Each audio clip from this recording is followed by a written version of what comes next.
Hello, I'm Siggy. I died on September 23, 1939, at the age of 83 in London, England. My death was swiftly brought about through physician-assisted euthanasia following the administration of lethal doses of morphine by my friend and doctor Max Schur. After much consideration, I've come to realize that the atheistic propaganda I was pushing was poorly thought out. I wished for atheism to be established as a scientific fact, but I was never able to demonstrate that. I took it for granted as a fact without providing any actual proof. Moreover, my rejection of God was not the conclusion of science, but a philosophical presupposition imposed upon science. After all, science investigates the natural world. It cannot prove or disprove the existence of a transcendent God. And my psychological arguments against God were embarrassingly poor and riddled with fallacies. Even if I had correctly explained why some people believe in God, this would not show that God does not exist.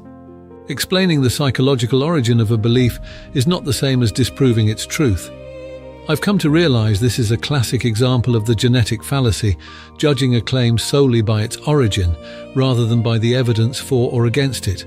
A person's motives for believing something have no bearing on whether the belief is true. I'm sorry, I got this wrong. My theory also cuts both ways. If religious belief can be explained psychologically, then so can atheism. Why should we assume that the atheist's conclusions are immune from psychological influences?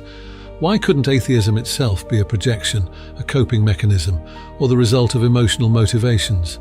Thus, my own psychoanalytic method turns back upon itself. If belief in God is psychologically motivated, then disbelief in God is equally driven by subconscious desires, resentments, or unresolved emotional conflicts. More importantly, I never addressed the philosophical arguments for God's existence. I did not refute the cosmological argument, the argument from contingency, the fine-tuning of the universe, the reality of objective moral values, the existence of consciousness, rationality, or the intelligibility of the laws of nature. Instead, I attempted to explain away belief before engaging with the evidence. Please forgive me for this terrible oversight. I was influenced by God-hating Enlightenment philosophers. I told everyone to distrust religious belief because it might satisfy emotional needs, while never asking whether atheism also satisfied emotional needs, because it obviously does.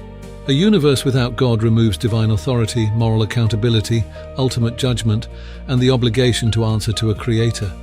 That possibility deserves just as much psychological scrutiny. My bad. The truth of God's existence is a philosophical and metaphysical question, not one that can be settled by psychoanalyzing those who believe. Please don't reject everything I taught.